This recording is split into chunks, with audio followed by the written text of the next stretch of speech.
and me. Ooh, yeah.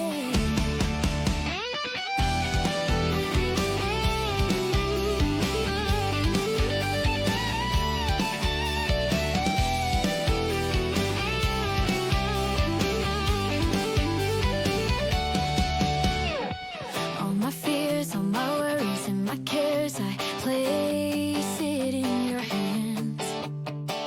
'Cause I know and I'm sure in your love I am secure. If God is for us, then who can be against us? Let's claim the victory. Stand now and you will see that He will carry out all things that He promised us. Even if we cannot see, trust His heart 'cause He's faithful to you and me.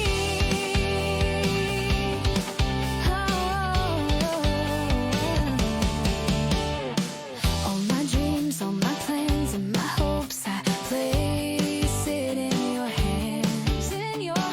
'Cause I know and I'm sure that you hold all things in my life.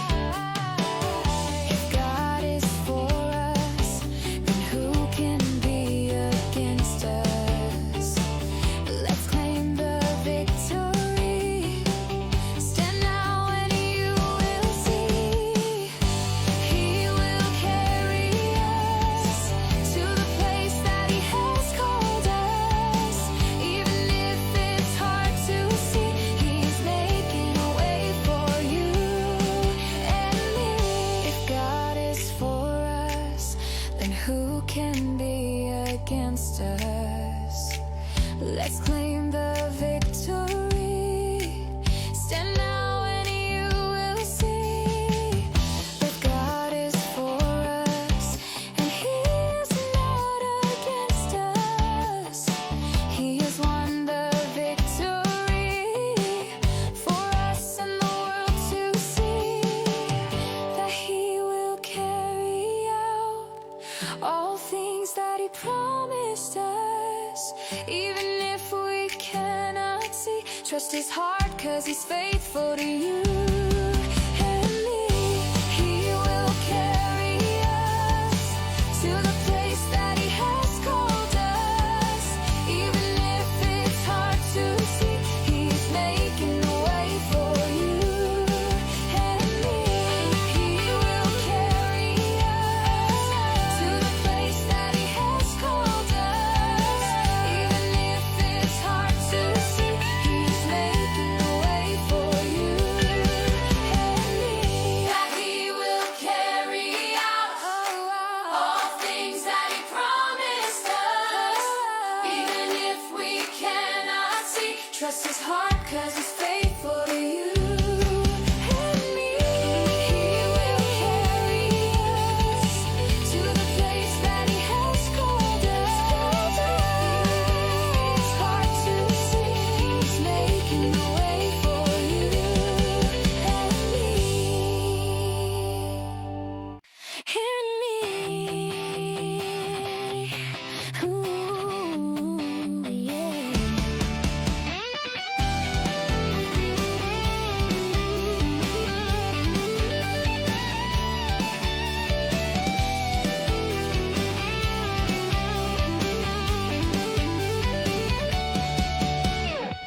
All my fears, all my worries, and my cares, I place it in your hands. 'Cause I know and I'm sure in your love I am secure. If God is for us, then who can be against us?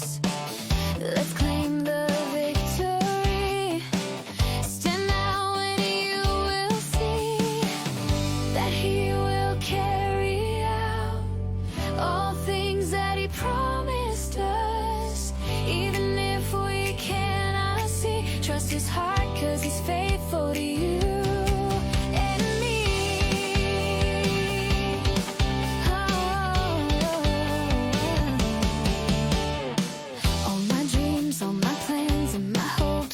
Good morning. Good morning po sa ating lahat. Welcome to Rock of Ages. Ako po si Sister Risa Galang at malapit na pong magsimula ang ating gawain. Bago po yon, gusto ko lamang po magbahagi ng maikling mensahe para sa inyo. Sabi po sa John 3:16 hanggang 18 po, sapagkat gayon na lamang ang pag-ibig ng Diyos sang katauhan, kaya't binigay niya ang kanyang kaisa-isang anak upang ang sino mang sumampalataya sa Kanya ay hindi mapahamak, kundi magkaroon ng buhay na walang hanggan. Isinugo ng Diyos ang Kanyang anak, hindi upang hatulang maparusahan ang mga tao, kundi upang iligtas ang mga ito. Sa pamamagitan niya, hindi hinahatulang maparusahan ang sumasampalataya sa anak, ngunit hinatulan na ang hindi sumasampalataya sapagkat hindi siya sumasampalataya sa kaisa-isang anak ng Diyos. Yun po, sige po, nais ko po kayong ipanalangin. Hallelujah Jesus, Hallelujah Lord. Panginoon, maraming salamat sa umagang ito.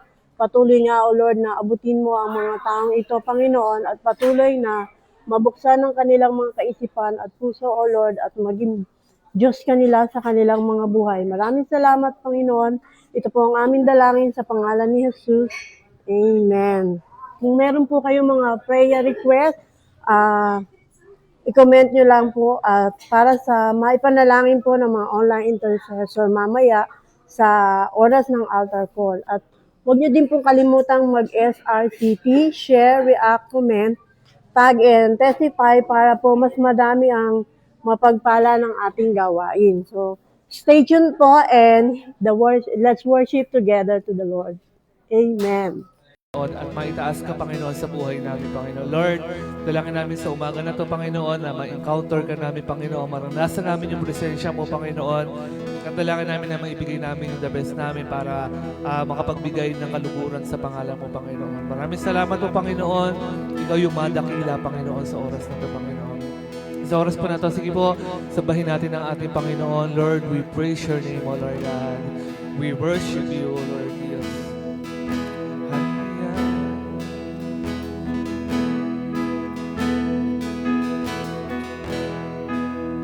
Sige po, sabay-sabay natin awitan ng ating Panginoon sa oras na to.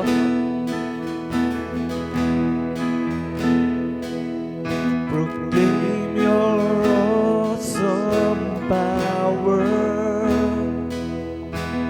Tell your mighty deeds. Declare your future kingdom of everlasting peace. My eyes still look unto you always, and I am captured by your majesty. All of my days I will sing of your greatness. All of my days I will speak of your grace.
unto you always, and I am captured by your majesty, and my eyes they look unto you always, and I am captured by your majesty. All of my days I will sing of your greatness. All of my days I will speak of your grace. All of my days I will tell of your wondrous love. Your love in my life, your love. All of my days I will sing of your greatness. All of my days I will speak of your grace. All of my days I will tell of your wondrous love. Your love in my life, your love. Hallelujah, Lord. Yes, Lord. Ito po yung hinihingi namin ngayong taon na ito, Panginoon, that all 365 days, Lord God, all our days, Lord, sa taon na ito, will be a reflection of your goodness, Panginoon, of your love, na ma-worship ka po namin, Panginoon. Na-reveal lang po sa akin habang nag-worship tayo na last year, ang daming naging kalamidad sa Pilipinas, ang daming hindi magagandang nangyari sa Pilipinas. At nakita ko na isa sa dahilan nito, kasi hindi natin as buong country, as bilang isang buong bansa, hindi natin nagagawa yung song. Tama po ba? Hindi nag-glorify si Lord sa mga Pilipino, hindi nare-reflect yung pag-ibig ng Diyos. Andun yung murder, andun yung krimen, andun yung pag-aaway-away. And as a church, tayo yung pinili ng Panginoon para manalangin, to intercede para sa ating bansa. Amen? Amen. Kaya sa oras pong ito, let's ask for forgiveness sa mga naging pagkukulang ng bansa natin last year, sa mga nagawa nating pagkakasala, sa mga sumpa, sa mga open doors na nabuksan sa bansa natin. And i-close natin siya, amen po, para sa darating na taong ito, hindi ito yung mangyari. Amen? Sa ating bansa. Lord, sa oras pong ito, kami dumudulog sa iyo. Sige po, samahan niyo po akong manalangin. Nilalapit po namin ang aming bansa sa iyo. Humihingi po kami ng tawad kung hindi namin nasunod yung utos mo, Panginoon, to worship you alone. Patawarin niyo po kami sa aming mga Diyos-Diyosan, Panginoon. Hindi lang sa mga rebulto, pero even sa pera, even yung sarili namin, mga nagiging Diyos-Diyosan namin, patawarin niyo po kami, Panginoon. Sa mga tao, sa mga luho, sa mga kasalanan, patawarin niyo po kami, Lord, bilang isang buong bansa. And hugasan niyo po kami na inyong banal na dugo. Salamat, Jesus, that your grace is enough, Lord. Your mercy is enough to forgive us, Lord. Hallelujah. Kaya po, Lord, kung wala ang iyong banal na dugo, Panginoon, wala kaming pag-asa sa taong 2026. Kaya salamat po, Jesus Christ, na bago pa mangyari yung 2026, alam mo na, at yung power ng cross ay enough, Lord, para makasurvive kami ngayong 2026, Lord. Salamat, Lord. And we pray na yung mga open doors na nabuksan last year sa bansa namin ay we closed it sa oras na ito in the name of Jesus. Anumang mga curses, Lord, yung nakabukas sa bansa namin, Lord, mga plano ng kaaway, we pray na hindi ito magtagumpay, Lord, in the name of Jesus. Una, sa aming mga mananampalataya, sa bawat members ng Body of Christ, Panginoon. Pangalawa, sa mga hindi pa nakakakilala sa iyo, Panginoon. Pakita niyo po sa kanila, Lord God, na buhay ka, na Diyos, Panginoon, na merong himala dahil sa iyo, Panginoon, may kaligtasan dahil sa iyo. In the name of Jesus, ano man yung mga plano ng kaaway sa taon na ito, Lord God, ay mapanatili namin yung faithfulness namin para hindi po kami ma-attack ng kaaway in the name of Jesus. In the name of Jesus. Thank you, Lord. Oh God, we also pray, Lord, na sa lahat ng churches ngayong taong ito, Panginoon, na mag-rise up, ma-found sa tamang doctrine, Panginoon, sa tamang truth, Lord God, in the name of Jesus, Lord. Salamat, Panginoon. Salamat sa year na to. Salamat sa plano mo para sa bawat isa, Panginoon, bawat Pilipino, bawat family. Salamat po, God. Hallelujah. Hallelujah. We thank you, Lord. Thank you for your blood. Thank you, Jesus. And right now, Lord, alam po namin na hindi namin mararanasan itong taon na ito without your presence, Holy Spirit. Kaya sa oras pong ito, we acknowledge you as we worship through this song. In Jesus' name.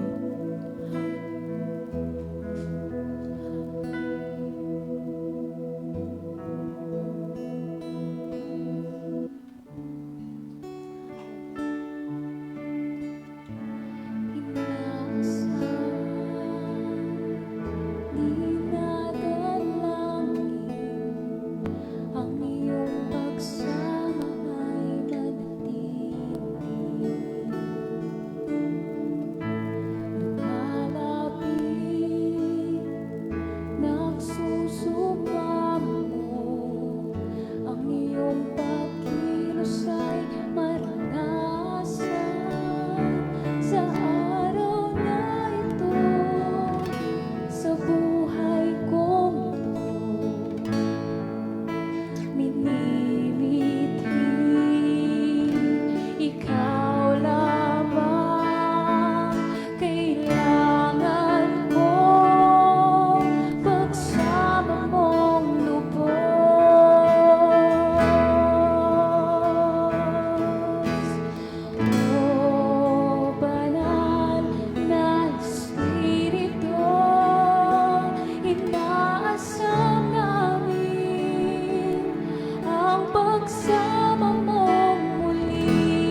awitan natin ang banal na Espiritu. Oh, banal na Espiritu, Inaasam namin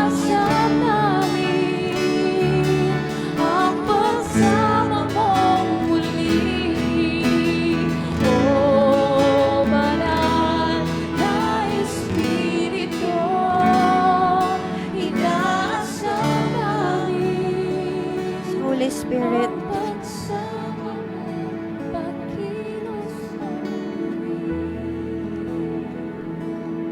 Hallelujah. Sa oras pong ito, personal natin i-acknowledge ang Holy Spirit. Holy Spirit, we thank you for your presence, Lord. Personally rin tayong mag-thank you sa Holy Spirit kasi last year, hindi niya tayo iniwan, hindi niya tayo pinabayaan. May mga failures tayo, pero He's still there with us. He's still here with us. Thank you, Holy Spirit.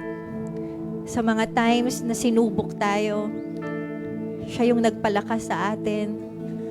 Siya yung nag-comfort sa atin sa time na nasasaktan tayo, nahihirapan tayo, feeling natin mag-isa tayo. Ang Holy Spirit yung nagpatibay sa atin.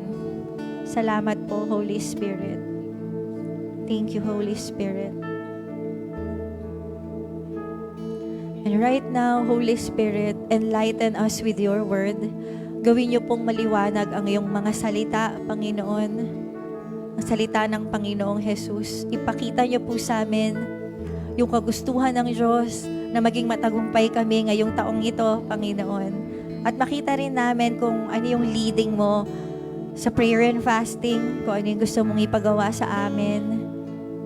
And give us excitement, Lord, na sa mga magagandang mangyayari kapag sinunod namin ito. Thank you, Holy Spirit. Transform us with your word. Hallelujah. And lift Jesus up. Exalt Jesus in this place. Ito po ang aming dalangin sa pangalan ni Jesus.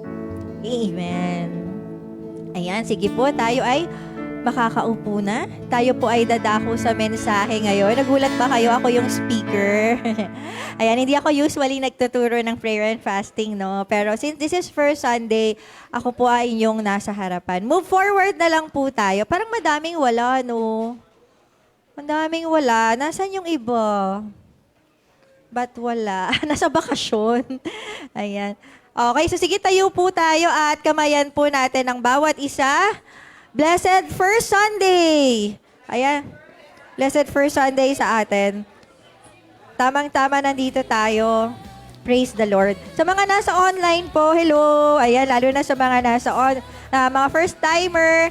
Ako po si Pas M. Pastora Mirtel Garcia. At welcome to Jesus, the Rock of Ages Church. Ayan, like and subscribe lang po kayo dito. Marami po tayong post daily para ma-encourage po kayo. And if you want fellowship, meron din po tayong online community. Message nyo lang yung page natin. Ayan. So, sa mga nasa online po, hello din sa mga staffs. Ayan, be active na lang po tayo para maramdaman nyo rin yung fellowship kahit nasa online po. Ayan. Sige po, move forward na lang tayo. Ayoko makakita ng vacant seats eh. Nag-iinit yung mata ko. Kasi dati punong-puno tayo. Ano nangyari? Ba't nawala iba? Ayan. Uy, hi Levi! Hindi ka pa bumabalik. Praise the Lord. Ayan. Hello po, Tita Malu. Ayan. Happy New Year. At sa bawat isa, Happy New Year. Nanay ni Myra, hello po. Ayan, welcome po sa church. And John Ray, ayun, sa likod. Hello. Ayan, welcome, welcome. Welcome po sa bawat isa. Okay, praise the Lord. Ayan, so punta na po tayo sa ating mensahe para ngayong umagang ito. And syempre, dahil prayer and fasting, ang topic natin ay tungkol sa prayer and fasting. Ayan. Parang, wala ba internet? Di ko alam, pasan, pa-connect ako.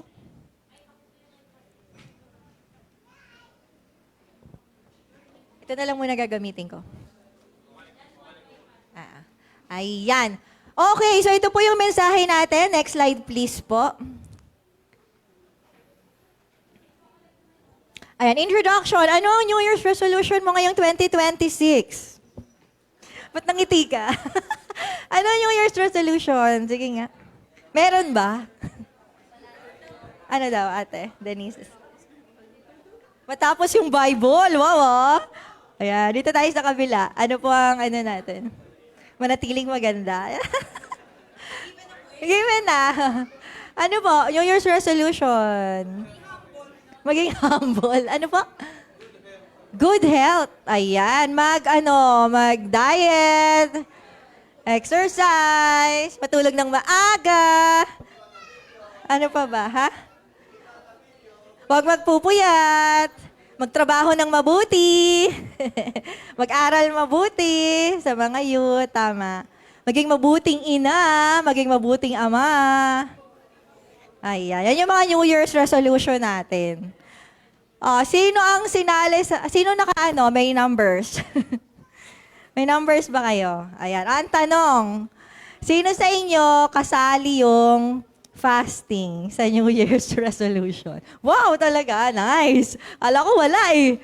Ayan. So, napakahalaga ngayon makikita natin na mahalaga kasali sa New Year's resolution natin yung mag-fast tayo or mag-fasting tayo. So, alam naman natin to, no? Kasi yung fasting, lagi natin ginagawa dito sa church. So, ano po yung title natin? Start the year right. Paki-flash nga po yung title. Start the year right. Ano daw po yung nakalagay dyan? Pray and fast. Kung meron man tayong mga first na dapat gawin sa buhay, yun ay ang pag-fasting. So makikita po natin yan sa ating objective. Next slide nga po. Makita ang pagkakahalin tulad ng paglalakbay natin sa huling mga araw sa paglalakbay nila Ezra sa lumang tipan at kung paano natin ito mapapagtagumpayan. So ngayon, ang ating key verse po ay nasa Ezra. Sino po nakakakilala kay Ezra? Amen. Lakas ng amen, no? Ezra sa Bible. Oh, nasaan si Ezra? Sa Old or sa New Testament? Sa Old. O, sige nga, hanapin nyo nga po sa Bible. Pakitaas nga po yung Bible kapag nakita na si Ezra. Nasa likod. Hindi, sa Bible. Ayan, nasaan po si Ezra? Ayan, makibuklat po kayo ha. Ayoko po kasi nung talaga, alam nyo naman yun. Ayoko nang naka-base lang tayo sa PowerPoint. Nakita na? Amen. Mag-amen nga po yung nakakita na. Amen. Praise the Lord. Ayan yung reference natin. Number 2, malaman kung paano mag-fast. Kasi yung iba, baka alam nyo to, fasting, ginagawa siya sa church. Pag nanonood kayo sa mga YouTube, sa mga Reels, fast. Ano ba yun? Paano ba gawin yun? Ayan, so pag-uusapan natin yan. And number 3, mapalakas sa pag-asang kaya nating maranasan ng isang pinagpalang 2026 sa pamamagitan ni Jesus Christ. Sino gusto maging blessed ang 2026? Amen. Ayan, so mararanasan natin yan ngayon. So sabi dito, bakit natin dapat unahin ang pag-fast o pagsik sa Panginoon higit sa anumang New Year's resolution? So punta na tayo sa key verse, pero bago yun, actually yung verse natin ay nasa Ezra 8. Ezra 8. Ayan, so bago natin basahin yung Ezra 8, gusto ko lang sa inyong ikwento kasi nga again, may mga hindi po naniniwala sa Bible. So ang ginagawa natin, ini-explain natin yung ating mga verses, yung message ni Lord through extra biblical proofs. Ayan, hindi lang sa Bible tayo nagbe-base. So ngayon, may pag-uusapan tayo yung lugar kung nasan sila Ezra. So kwento ko lang yung story ng Ezra 8. Kasi sila po ay nasa exile. Kasi di ba nagalit si Lord, pinatapon sila sa kung saan-saan.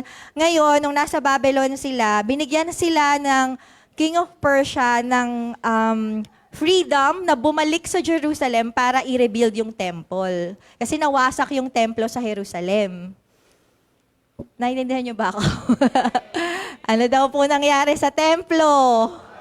Nawasak. So ngayon, sabi nung king, sige, bibigyan ko kayo ng freedom na bumalik doon sa lugar nyo para ayusin. So ngayon, bumabalik na sila. Ang nagli-lead sa kanila, isa sa teacher na nagli-lead sa kanila ay si Ezra. Ayan, so pabalik na sila ngayon. Ngayon, nag-stop over lang sila. May isa silang lugar na nag-stop over sila doon sa Ilog Ahava. Ano daw pangalan ng ilog? Ayan, Ahava. Yung ilog na yon, medyo pagdaan kasi nila doon, magiging delikado na. Parang may mga tulisan na, may mga desyerto na, may mga kung ano-ano silang ma-experience. Kaya sabi ngayon ni Ezra, wait lang, wag muna tayong tumuloy. Mag-fasting muna tayo. Nakuha yung story? Okay, so pag-usapan muna natin yung ilog Ahava. Ano daw pangalan ng ilog? Ahava. So, ni-research ko itong Ilog Ahava na to, yung parang Wikipedia. Ayan. Kasi gusto ko malaman kung totoo talaga siyang lugar para mapatunayan natin na totoo talaga itong verse na to. Sabi dito sa Wikipedia, the River of Ahava. Di ba? Nakita natin. Ano daw po yung name? Ahava. Ngayon, ang modern name niya, sabi dito, the modern name of the place is Hit. Ano daw po? Hit. Yan na daw yung name ngayon ng Ilog Ahava. So yung name na to, itong lugar na to, next po, pakiuro nga saglit. It is 8 days journey from Babylon. Ilang days daw po ng paglalakbay?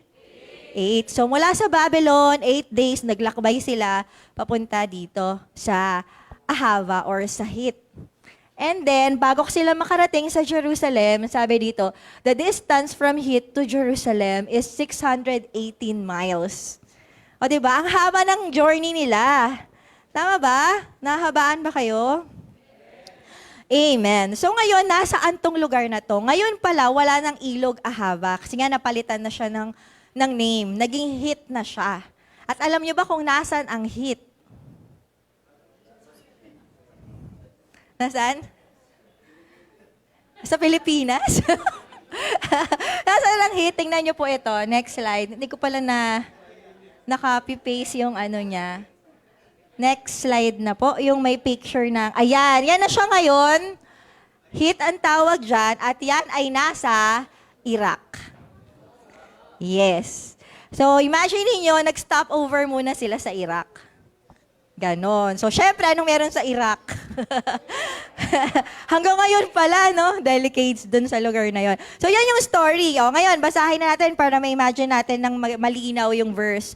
So, sabay-sabay po tayo magbasa. 1, 2, 3. Doon sa tabi ng ilog Ahava, sinabi ko sa grupo na mag-ayuno kami at magpakumbaba ng mga sarili namin sa presensya ng aming Diyos para hilingin sa Kanya na ingatan kami sa paglalakbay, pati ang aming mga anak at mga ari-arian. Next slide po. So after nilang mag-fast, ano nangyari sa kanila? Verse 31, umalis kami sa ilog Ahava at naglakbay papuntang Jerusalem ng ikalabindalawang araw ng unang buwan. Tinulungan kami ng aming Diyos at iningatan kami sa mga kalaban at tulisan habang naglalakbay kami. Pagdating namin sa Jerusalem, nagpahinga muna kami ng 3 araw. So nakarating sila ng safe. Yan yung story, yung buong story ng paglalakbay nila. Ngayon, ang gagawin natin, iisa-isahin natin yung paglalakbay nila and then paano yun na-connect sa paglalakbay natin. At ano yun, paano natin maa-apply yung pag-fasting? Kasi yun yung naging secret weapon nila kung ba't sila nagtagumpay. Amen? Amen. So, tingnan po natin ang paglalakbay ng mga Israelita. Ayan, the journey of Ezra and the Israelites. O ang paglalakbay ni Ezra at ng mga Israelita. Meron tayong 5 points na makikita dun sa story. Number 1, they traveled through, sabay nga po tayo magbasa, they traveled through the enemy's territory. Naglakbay sila sa teritoryo ng kaaway. At makikita natin yan sa verse na doon sa tabi ng ilog Ahava. Alam niyo po ba, doon daw talagang lugar na yon, base doon sa research ko, doon talaga dumadaan yung mga negosyante. Doon sa lugar na yon. Kaya maraming magnanakaw doon. Maraming magnanakaw. Doon sila dadaan. Di ba? Nakakatakot ba yun? Nakakatakot yun. So sabi po dyan, ano yung mga pwede nilang maranasan? Number 1, bandits. May mga tulisan na pwedeng magnakaw sa kanila. Ang dami nila, di ba? Tama ba? Imagine niyo lahat tayo, pupunta tayo sa isang lugar, sama-sama tayo, tapos dala-dala tayo yung mga ari-arian natin, tapos may mga haharapin tayo mga magnanakaw. Na-imagine nyo ba? Ganun yung storya nila. Tapos meron pang mga hostile, ano babasa dito? Hostile, tribes, mga kaaway na tribo. So, hindi lahat natutuwa sa Israelites. Hindi lahat friendship nila. Meron silang mga kaaway. Nakita nyo po na pwede nilang makasalamuha habang papunta sila sa Jerusalem. At bukod doon, ano pa yung number 3 nakikita natin? Harsh natural conditions, heat, limited water, fatigue. Or sa Tagalog, matinding panahon. Ano yung nararamdaman nila? Mainit, kasi nga desyerto yun. Ano pa? Kakulangan sa tubig. Kasi nga sa desert, walang water, di ba? Walang tubig. So, pwedeng uhaw na uhaw sila habang dumadaan sila. Just imagine, di ba? Uhaw ka na, mainit ka na, pagod ka, padadala mo pa yung mga anak mo, dadala mo yung mga camel, tapos may mga tulisan pa. Nakita niya yung hirap nila, may mga tribong galitamento. So makikita natin dito. Ano yung gagawin nila sa Jerusalem ulit? I-rebuild yung temple. Kaya kailangan nila ng mga hollow blocks. Kailangan nila ng mga ginto, pilak, di ba? Para mabuo yung templo. Tama? So may mga ganyan sila. May ginto, may pilak, ayan, gold, silver, and utensils for temple service. Ginto, pilak, mga kagamitan para sa paglilingkod sa templo. Ano pa, bukod doon, kasama nila yung mga anak nila. Di ba, nakakatakot? Ayan, may kasama nila anak nila, yung family nila, at ano pa, yung mga possessions o pag-aari nila. Yung mga camel nila, yung mga horse. Ano ba yung mga alam yung mga pag-aari? Tupa, tama, kasi nga yun yung ano pala nung araw. Mga asno, mga kambing, o kung ano pa man. So imagine nyo yung hirap ng travel nila. Nakakatakot. Kaya sabi ni Ezra, sa number 3, they prayed and fast. Sabi niya, wait lang, guys. Mag-fasting muna tayo. Sabi niya, baka hindi natin kayanin. Hindi tayo makaka-survive. pagtatawirin natin doon, bulay-bulayan natin siya. Hiningi nila kay Lord, base doon sa verse na to, number 1, humility o pagpapakumbaba. Number 2, ayan o, sige, doon lang tayo mag-focus. Sinabi ko sa grupo na mag-ayuno kami at magpakumbaba. Ayan, yan yung kasama sa fasting nila. Ng mga sarili namin sa presensya ng aming Diyos. Kasama sa fasting nila yung makita nila yung presence ni Lord. Amen. Number 3, yung gabay. Sabi dito, para hilingin sa Kanya na ingatan. Sige, balik, sa verse na lang tayo. Sa verse yan. Thank you. Para hilingin sa Kanya na ingatan kami sa paglalakbay. Ayan, nandun yung pag-iingat. Pati ang mga anak at mga ari-arian. So, next po. Ayan yung mga, dun sa, ayan. So, ayan yung mga hiningi nila. Humility, pagpapakumbaba, seek God, paghanap sa presensya ng Diyos, guidance or patnubay. Number 4, family protection or protection para sa pamilya. At number 5, financial protection or protection sa mga kayamanan at ari-arian. Itong lahat ay hiningi nila. Okay, mag-alala, hindi ko to, babalikan natin to kasi ito rin yung hihingi natin kay Lord. Amen? Amen. Okay, so next, ano nangyari after nilang mag-fasting? So number 4, they receive divine intervention.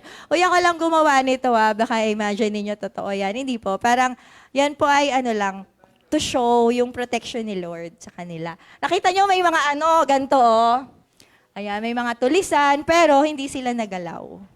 Diba? Ang ganda ng kwento nila.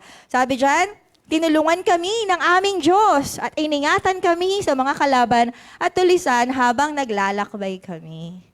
Diba? Nandun yung protection sa kanila. At dahil doon, number 5, they arrive safely. Ligtas kaming nakarating. Ayan, sabi dito, pagdating namin sa Jerusalem, nagpahinga muna kami ng 3 araw. Ayan, so meron pa silang break. May break muna kami ng 3 days. So, nakita nyo yung journey ng ni Ezra at ng Israelites. Sino naka-appreciate ng story nila? Amen. So, ngayon, i-connect naman natin sa buhay natin. Kasi para rin tayong si Ezra at yung mga Israelita na naglalakbay mula sa Babylon, 165 days. 'Di ba? Ang haba pa nalalakbay. Hindi pa natin alam kung kailan babalik si Lord. 'Di ba? So, kailangan natin makita kung ano yung mga pinagdaanan nila at paano natin yun mapapagtagumpayan kung paano rin sila nagtagumpay. Amen? Amen. So, ngayon, ito na po, the journey of the believers, ang paglalakbay ng mga mananampalataya. Number 1, babalikan lang natin yung points natin kanina. Kagaya ng Israel at na nila Ezra, ano daw po yung number 1?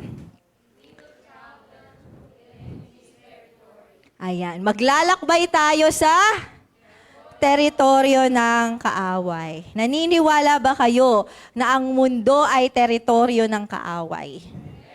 Diba? Yun nga sa 2 Corinthians 4:4, hindi ko alam kung eksakto yung verse, that he is the God of this world. Si Satan talaga. 'Di ba? Ang naghahari ngayon dito sa mundo. Hindi pa bumabalik si Jesus Christ. So siya talaga. Kaya ngayon, papasukin natin yung 2026. Parang ilog ahaba. 'Di ba na alam mo 'yun? Alam mong mahirap kasi may mga kaaway. Ayan. Ready na ba kayo? Ready na ba kayo? Sino ba yung mga kaaway natin? Ito, hinanap ko rin talaga tong picture na to. Ayan, kasi meron kang ministry, may family ka, tapos may mga demonyo sa paligid. Ayan, may mga nanguusik. Tingnan natin, relate natin sa ating sarili. Number 1, ano ulit yung mga, natin kanina, mga kalaban ni Ezra at ng Israelites? Number 1 is yung mga bandits o mga tulisan. Sino po yan sa ating buhay? Yan po yung mga demonyo. Hindi po ang iyong asawa, hindi po ang iyong kapamilya. Totoong demonyo, 'di ba? Meron talagang mga kaaway. Tawang-tawa yan. Ayan, John 10:10, the thief comes to steal, kill, and destroy. Hindi siya nababago. Actually, mas nagmamadali yung kaaway Kasi alam niyang malapit ang bumalik si Lord. Kaya talagang mas matindi yung gagawin nila habang mas lumalapit siya. Nahirapan ka ba last year? Strong ka ba last year? Sabi mo sa katabi mo, dapat stronger tayo this year. Kasi nga, andyan pa rin sila at mas magmamadali sila. Amen. Ayan. So ano yun, mga tulisan, mga demonyo, yun nga, nanakawin nila yung salvation natin. Kaya dapat maging aware tayo. Hindi tayo pwedeng petics. Amen. Kung nung last year, nabugbog sarado ka ng kaaway, kasi na-petics tayo, akala natin walang kaaway, dapat this year handa ka na. Tama po ba? Pag may kaaway ka ba sa harap mo, magpe-petics ka ba? Hindi, di ba? Anong gagawin mo? Nakahanda ka lumaban. Amen? Nakahanda tayong lumaban. And of course, hindi natin to kaya talaga on our own. Yung mga kalaban natin, mga higante, mga namuhay pa ng sinauna, mas matanda pa sa atin yung mga demonyo na yan. Kilalang kilala nila tayo at ang kahinaan natin. Kailangan natin mag-pray and fast. Kaya tayo may prayer and fasting. Amen? Number 2, hostile tribes, mga kaaway na tribo, mga manguusig. Sino sa inyo na usig last year? Ba, ang lakas ng amen. Ayan, nakahanda ka ba ulit this year? Wow, praise the Lord. Kasi yun yung mga kakaharapin natin talaga. Pag ako talaga nagbabasa ng Facebook pagbabasahin mo yung mga comments, grabe, parang walang mga puso yung mga tao. Kung makapanlait sila, talagang parang hindi nasasaktan yung mga nilalait nila. Pero expect na natin yun. Maraming ganun ngayong taon. Mga manguusig. Kaya dapat talaga mag-pray and fast tayo. Ano pa po? Number 3, harsh natural conditions, heat, limited water, fatigue, o matinding panahon, init, kakulangan sa tubig. Ano ibig sabihin nito? Kakulangan sa tubig at pagod. Mga pagsubok. Hindi pa ba matatapos to? Hanggat di bumabalik si Lord, may mga ganyan pa din. Yes, kailangan maging ready tayo. 'Di ba? Hindi natin pwedeng, by faith, walang pagsubok. In Jesus' name, walang pagsubok. Hindi. Hindi natin maano yun. Hindi natin madi-declare. Makukuha sa declare. Hindi po. It's part of the end times. Kasi sinusubok nga yung faith natin. Amen? So, maging ready tayo dyan. Ano pa ba? Kakulangan. Sino na kinulang last year? Sino na zero ang GCash? Sino na zero ang BDO, Metrobank? O ano ba yung banko nyo? BPI. Sino nag-negative? Sino nang utang? Kasi wala na talaga. Ay. So, yun nga. Meron tayong mga ganyan this year. Dapat maging handa tayo. Amen. Wala na. Ayaw na nilang Kaya pa ba? Kaya nga tayo may fasting. Amen. Para ma-overcome natin tong mga to. Amen po. Ayan, ano po yung nakalagay dyan? Kapaguran. Sinong pagod na? Ang tanong na lang, sinong napagod last year? Sinong namahinga na lang last year? Dahil araw-araw pagod, di ba? Gising mo pa, hindi ka pa pumapasok, pagod ka na agad. Isipin mo pa lang yung gagawin mo sa dami, pagod ka na agad, di ba? Nakakapagod, tapos, pag ganun ka na lang. Ayan, pero, buti na lang, meron binigay na pamamaraan si Lord para magtagumpay tayo sa lahat ng yan. Amen? Amen. Kaso nga, ang mahirap, bukod sa mga bagay na yan, may kaaway ka na, may demonyo na, meron pang, ano yung mga nakalagay dyan? May mga umuusig sa'yo, may pagsubok ka na, kinukulang ka pa, pagod ka na. Tapos, hindi, meron pa. Ito mas mabigat. Hindi ka nag-iisa. Merong nakadepende pa sa'yo. Diba? Sabi dito, next po.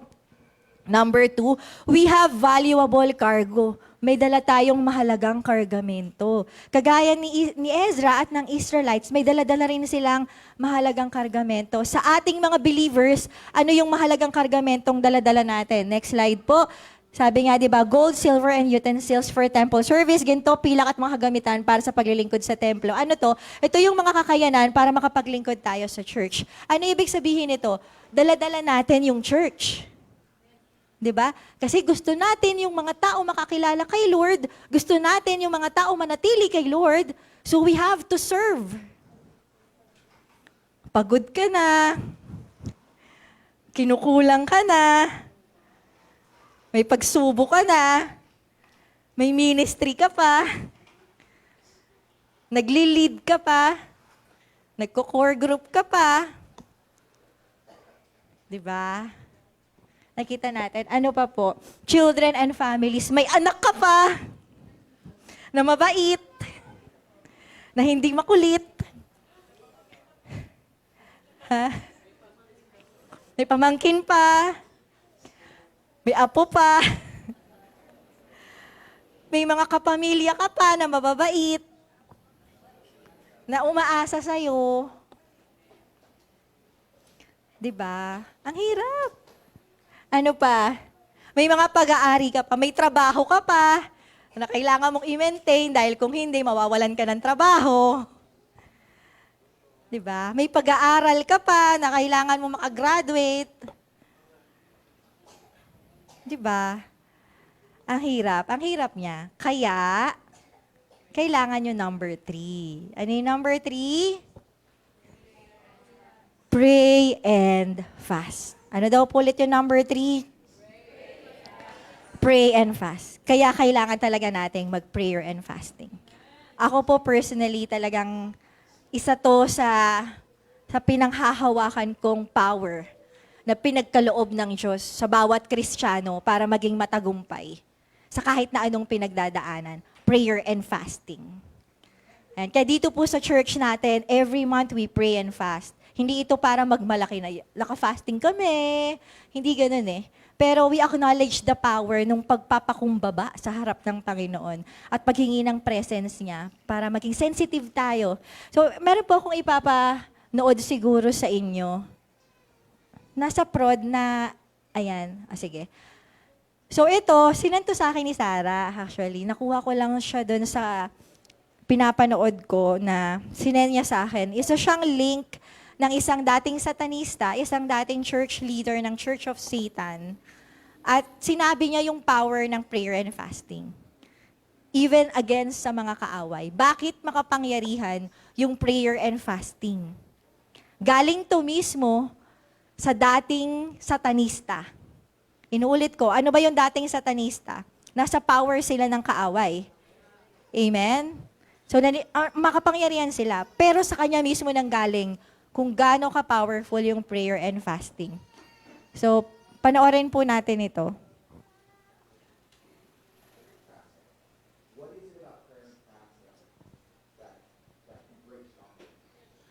You have a physical body, right? And we also have spirit and soul. You move closer into the spirit by praying and fasting. Because your awareness from the physical moves to your awareness of spiritual things and the authority we have in the spirit world. Got it. So it's a yielding, but it's also a movement towards the Spirit of God. Certain incantations attached to them. And it's being flashed subtly. Okay na yata yun. I was involved in Satanism. I was the leader. Okay. Kilala niyo yan? Napapanood niyo siya? Si Rion. Ayan. Naintindihan niyo yung sinabi niya. Medyo ang hirap ng accent niya. Pero sabi niya, kapag daw nagfa-fasting kasi tayo, there are two realms kasi, physical and spiritual. Tama po?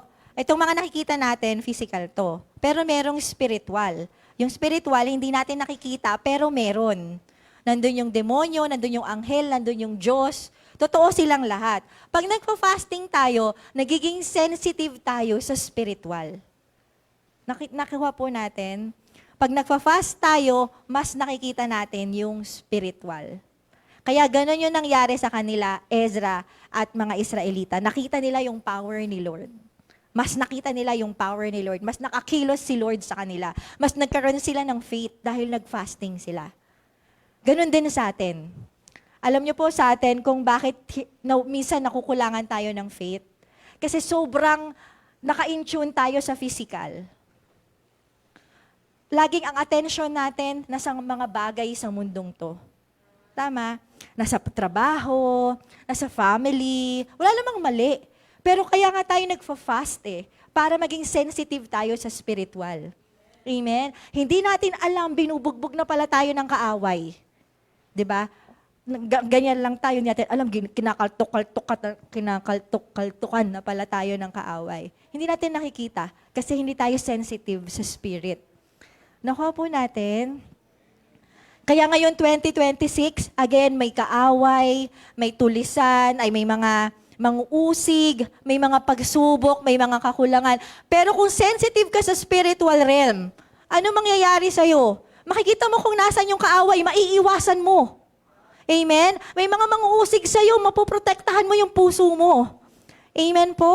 May mga pagsubok, pero magtatagumpay ka. Makakalaban ka, mapagtatagumpayan mo. Amen po? Magkakaroon ng kakulangan, pero malalaman mo rin kung paano yun mapoprovidean.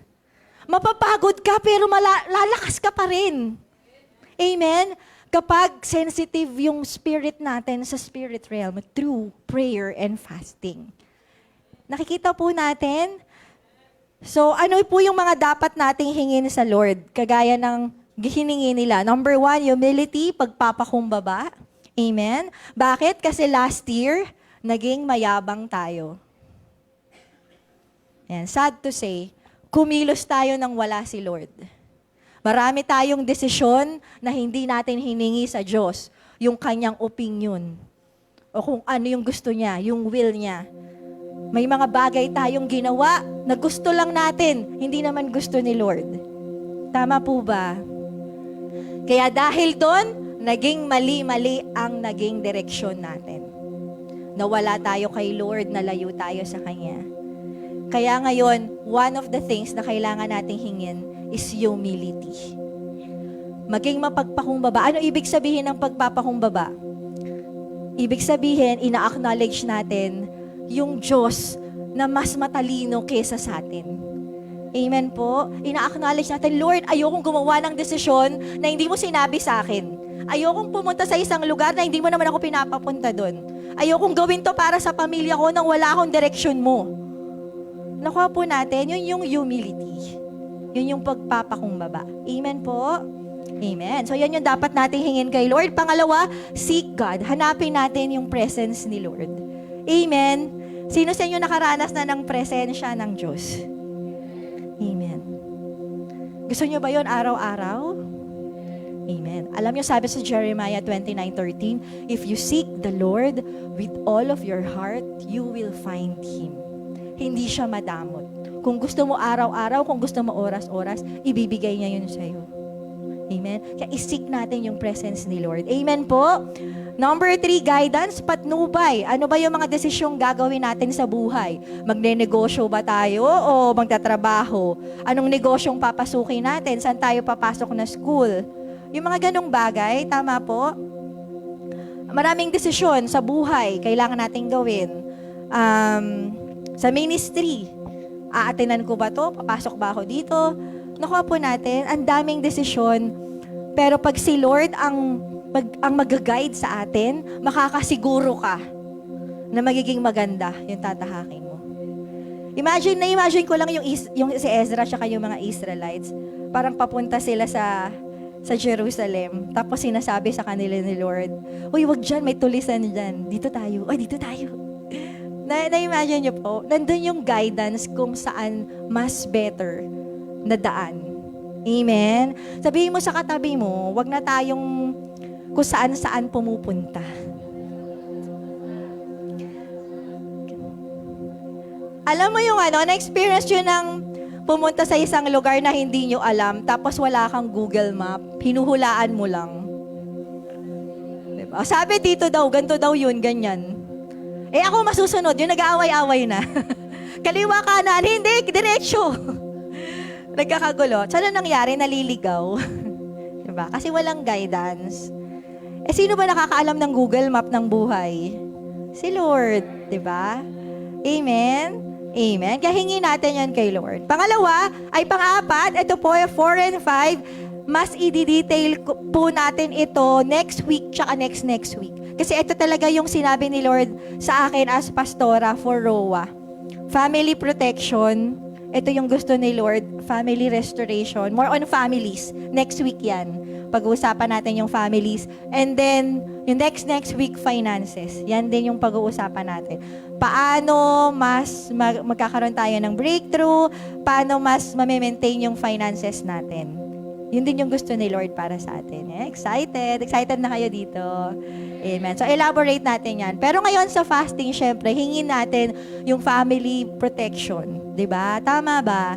Sino sa inyo natatakot kasi pasukan na? Pasukan na naman bukas. Bukas na ba? Oh, ayan na naman. Gigising ka na naman ng maaga. Joke lang. Hindi ako natatakot ako sa safety eh. Kasi ang daming nandudukot ng bata, 'di ba? Ang daming aksidente, ang daming hindi mo alam, bigla na lang may mga murder, may mga krimen, nakakatakot. Hindi lang sa bata, pero even sa mga edad natin, 'di ba? Wala nang sinasanto yung mga 'di ba? Matanda, bata, wala na silang pinipili. Kaya kailangan natin ng family protection. Amen.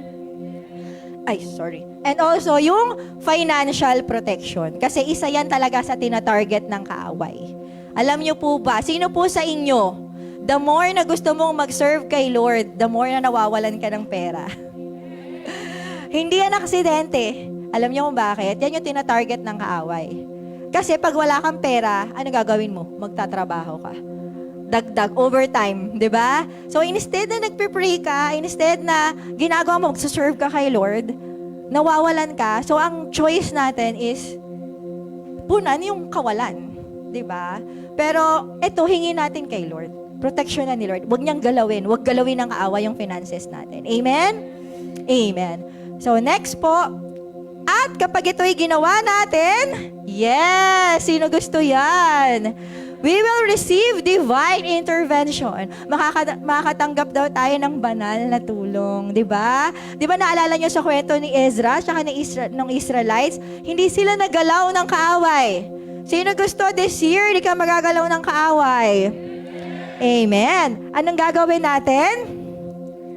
Pag-pray and fast natin. Syempre, bukod yung obedience and all, no? Mag-fasting ka nga ngayon, tapos pagkatapos naman ng fasting, balik na naman sa dating buhay. Hindi gano'n, no? Dapat dire-direction na. Amen po ba? Amen. Next po, ano po yung number 5? We will arrive safely. Yeah. Sino gusto yan? Siyempre, ano ba yung final destination natin? Sa langit. Amen? Sino gusto pag bumalik si Lord makasama sa rapture? Sino gusto pag namatay sa langit ang punta? Amen. So, ganyan din yung nangyari sa kanila. At gusto rin ni Lord yan. So, ano ngayon ang gagawin natin? Application, set your rear. Nabubulo ko na lagi dito. Sige nga, try nyo sabihin. Set your year right. Galing ah. Set your year right. Set your year right. Ayan. Ano daw po? Set your year right. More than sa anumang mga New Year's resolution. Ito po yung unahin natin. Mag-pray and fast tayo. Amen? Amen. So, paano nga ba mag-pray and fast? Number 1, ito po, hindi lang for today. Kasi ngayon, naka-fast talaga tayo. Pero itong message na to, ay baka, or I encourage you, pag-pray nyo, na kung nililid kayo ng Lord na gawin yon ngayong January, ay magawa natin. Amen. So, ito, hindi ko to pinipilit na kailangan mag-21 days prayer and fasting kayo. Pero, kung titingnan nyo po yung ibang mga churches, meron silang mga schedules ng 10 days. Kasi iba-iba rin tayo Iba-iba nung leading sa atin ni Lord. Pero ipag-pray natin. So, pag nilid tayo ni Lord na mag-fasting for the month of January, for the whole year, ano yung dapat natin gawin? Number 1, set a clear purpose. Dapat meron tayong malinaw na layunin kung bakit tayo nag-fasting. Hindi po tayo nag-fasting dahil marami tayong kinain last month. Magbabawas ako ng timbang, kaya magtutubig lang ako. Hindi ganon. Ano po? Ang purpose natin, yung mga binanggit natin kanina. Amen? Pwede rin kayong magdagdag. Bukod sa mga ano ba yung nasa Ezra 8:21? Humility, ano pa? Yung presence ni Lord, yung guidance, ano pa po? family protection, financial protection. At alam nyo ba, pwede nyo pa yung dagdagan kung ano yung gusto nyong mangyari sa'yo ngayong taon. Amen? Kung gusto mo ng breakthrough, kung saan man, financial breakthrough, pwede mong hingin yan kay Lord. Kung meron kang mga ka-family member na gusto mong tumino, di ba, na hanggang ngayon ba yan, 2026 na, di pa nagbabago. Di ba? Pwede nating ipag-pray, amen? Kung may mga sakit at karamdaman tayo, gusto nating mawala, pwede nating ipag-pray and fast. Amen? Gusto mo ng direction, meron kang business na di mo alam kung paano tatakbo tong business na to, pwede mo yan ipag-pray and fast. Amen? Lahat yan, pwede nating hingin kay Lord. Our God is a good Father. Amen? Amen. Next, so, kunwari may malinaw na tayong layunin kung ba tayo magfa-fasting, ano ngayon yung fasting na pwede natin? Options ng pagfa-fasting. Halimbawa, tubig lang. So, ano yung mga klase ng fasting na pwede natin gawin? Una is yun yung pinakamahirap, yun yung water lang. Ano daw po? Pakisabi sa katabi, tubig lang. Kaya mo ba? Tubig lang, ayan. Pero ito ay hindi para sa lahat. Yun, mamaya, i-explain ko yan. Ayan, bukod sa tubig lang, merong pag-aayuno ni Daniel. Ano yung pag-aayuno ni Daniel? Sa Bible, makikita natin na kumain lang siya ng gulay at tubig. So ito po, ako personally, ito yung mas madalas kung ginagawa kasi may may gastritis, hyperacidity, 'di ba? Sinong ganon? Yung madalas umaasim ang tiyan, hindi pwede magutom. Yung iba naman may kailangan uminom ng gamot, hindi pwedeng kailangan, 'di ba kailangan may pagkain para may laman yung tiyan para makainom ng gamot. So may mga ganong kaso, pwede naman sa kanila yung Daniel fast. So ano yung Daniel fast? Yung wala munang mga masasarap na pagkain. Ayan, tubig lang, walang milk tea, walang Coke, walang Royal Sprite, ano pa? Tang, ano pa? Ano po? Walang Cafeyeros, walang Taste of Green, ayan, wala mo ng mga ganon. Tapos sa pagkain, mga basic lang din, ayan, so itlog lang. Kunwari, nakahain lahat ng masasarap, may salad, may lechon, spaghetti, may carbonara. Ano kakainin mo? Tuyo. Kanin at asin. Hindi, joke lang. Basta basic lang. Yung natatakam ka, hindi mo kukunin. Ganon. Kunwari, may alimasag, talaba. Ayan, may kamatis. Pero hindi yung masasarap. Tapos may chocolate, may cake, may mga dessert. Hindi yun. Simple food lang. Kasi ang purpose, ginugutom na. Wala mo ng TikTok, wala mo ng YouTube, wala mo ng games. Ayan. Iaalis muna natin lahat. Kasi din yun fini-feed natin yung soul natin na mga ganong bagay. So, tinatanggal muna natin. Amen? Yan yung mga klase ng fasting. So, yung leading, pwedeng 3 araw, 7 days, 10 days, 21. Depende sa kung ano yung nililid ni Lord. Amen? Pero kung magpo 40 days ka, and sabi ko nga kaninang umaga, may process yun. Wag muna yung tangkain. Please lang. Mag-PM kayo sa mga leaders nyo kasi baka mabigla kayo. Pwede yun, pero may process yun. Hindi agad-agad tatanggalin mo yung pagkain, lalo na kung water lang. May process yon. Ano po? Amen. Mga practical steps yan. Sabi dito, the power is not in the type, but in obedience and consistency. Nag-decide ka ngang magtubig. Tubig lang ako. Pinakamakapangyarihang fasting sa lahat. Magtubig ako ng 7 days. Tapos 2 araw pa lang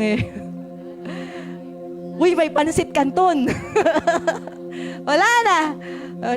Nag-break lang ako, Lord. Babalik na lang ako ulit. Hindi na nakabalik. Diba? Hindi. Yung kaya natin. Amen po?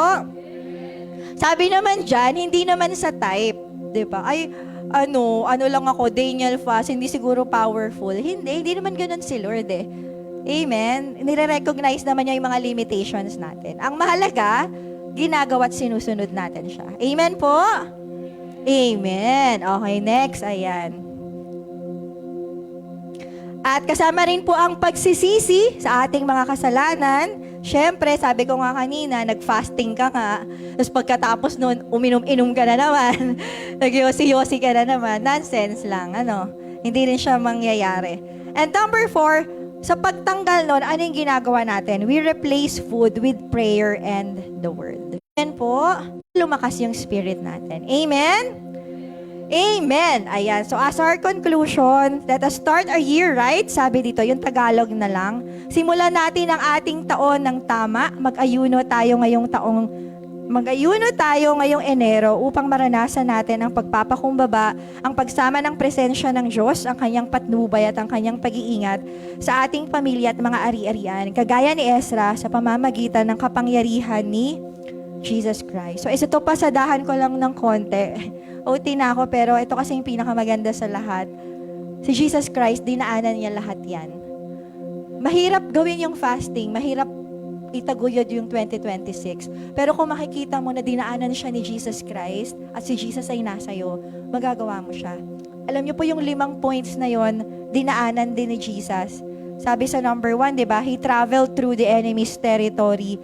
Naglakbay siya sa teritoryo ng kaaway. Ano nangyari kay Jesus Christ nung unang dating niya pa lang dito sa mundo? Agad-agad pinapatay siya. Tama ba? Basahin po natin yung Mateo 2:16. Sabi dito, galit na galit si Herodes nang malaman niyang nilinlang siya ng mga taong galing sa silangan. Kaya inutos niyang patayin ang lahat ng batang lalaki sa Bethlehem. Ito yung nangyari nung pinanganak siya. Agad-agad gusto siyang patayin. Baby pa lang siya. Gusto siyang patayin. Ito yung hinarap ni Jesus. May mga hostile tribes. Basahin nyo na lang sa John 8:59. May mga gustong pumatay kay Jesus bago pa ipako siya sa krus. At ano pa? Anong ginawa ni Jesus? Ito pa yung mga naranasan ni Jesus. Kung nabasa natin yung John 4:6-8, naranasan niyang mapagod, naranasan niyang mauhaw. Amen? Kagaya ni Ezra at ng Israelites, kagaya natin, naranasan din niya yon. At ano yung valuable cargo na daladala ni Jesus? Yung New Covenant. Daladala niya yung kaligtasan natin, di ba? Tayo ang daladala lang natin, pamilya, ari-arian, mga gifts and talents. Pero si Jesus, ano yung dala niya? Salvation ng mga tao. Yung New Covenant na makonect tayong mga ehentil sa buhay na walang hanggan. Ang hirap ng mission ni Jesus. Di ba po? Kaya anong ginawa niya? Nag-ayuno din siya. Hindi porket God siya, okay na yon. Ginawa niya rin yung prayer and fasting. Sabi po sa Matthew 4:1-2, nag-fast din siya. 40 days and 40 nights pa nga. At dahil doon, ano nangyari? Iningatan siya ng Diyos hanggang sa araw na ibigay niya yung buhay niya sa cross. Hindi natin pwede sabihin na hindi siya iningatan kasi napako siya sa krus eh. Hindi. Kasi inalay niya yung buhay niya. Kusa niya yung binigay. So hindi niya kailangan ng pag-iingat. Kusa niyang binigay yung buhay niya. Pero bago dumating yung araw na yon, iniingatan siya ng Diyos. Maraming gustong pumatay sa kanya, hindi siya napapatay. At ano yung huling-huli? He arrived safely. Nakarating siya sa langit after niyang mamatay, after niyang muling nabuhay, at napunta siya sa kanang trono, kanang luklukan ng trono ng Diyos. Amen? At nakarating siya doon ng ligtas. Mission accomplished. I finished. It is finished. Sabi ni Jesus. Amen? So dahil sa Kanya, magagawa din nating daanan itong 2026 nandun yung fasting, nandun yung protection, nandun yung guidance, nandun yung presence ni Lord. Amen? Sa oras pong ito, inaaniyahan ko ang lahat na tumayo. Acknowledge po natin yung presence ni Jesus sa buhay natin. Thank you, Jesus. Sige po, mag-thank you tayo kay Jesus. Nasa Kanya yung hope natin ngayong taon. Sa totoo lang, kung wala siya, hindi tayo makasurvive. Kaya sa oras na to, let us thank Jesus for His presence. Thank you, Lord. Salamat na niligtas mo ako. Salamat na hindi mo ako iniiwan. Salamat na nandyan ka. Hingin mo rin yung commitment ni Jesus. Commitment ni Jesus na maranasan mo.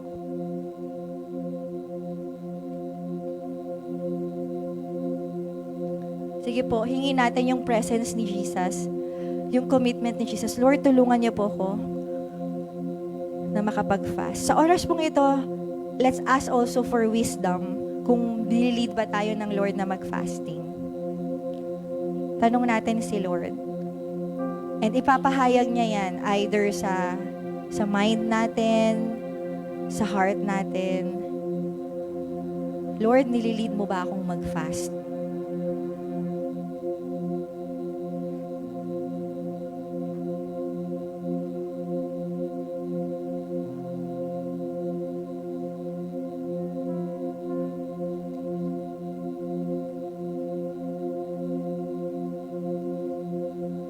And Lord, ilang araw, anong klaseng fasting yung gagawin ko? At ano yung mga gusto mong ipag-fasting ko?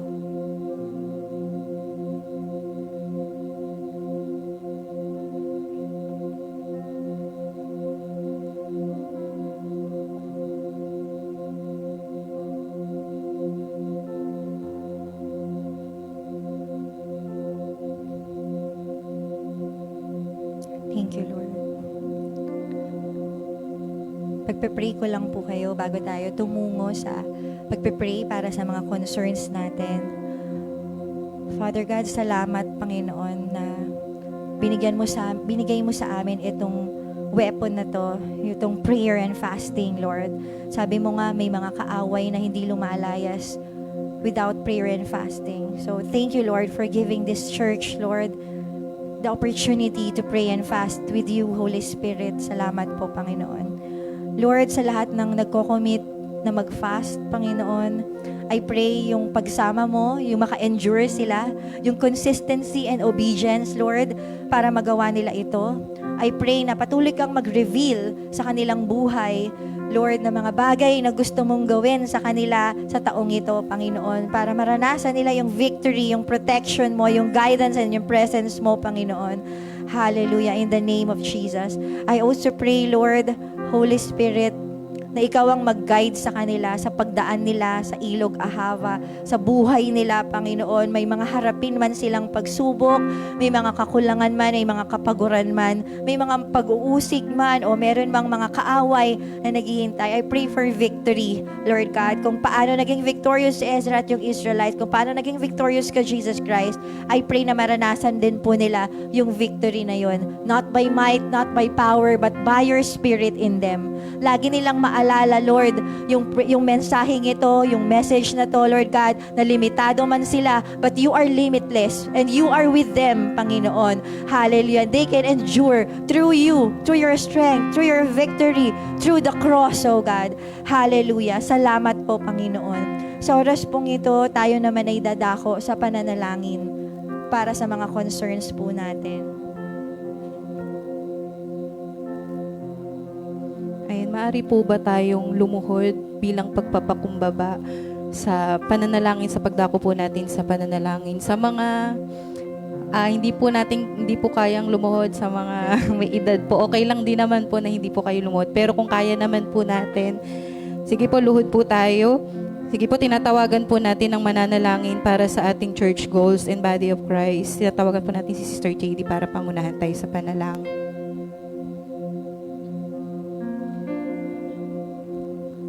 Hallelujah. Father God, Panginoon, patuloy na itinataas namin sa iyo ang aming goals, Panginoon, gayon din yung body of Christ. Especially sa oras na to, Panginoon, sa kabuuan, Panginoon, ng body of Christ, ito ay nilalapit namin sa iyo, yung pagkilos mo, Panginoon, sa bawat lingkod. Panginoon, I pray, Lord, na maisuko namin yung buong buhay namin sa iyo, Panginoon, for this year, Panginoon.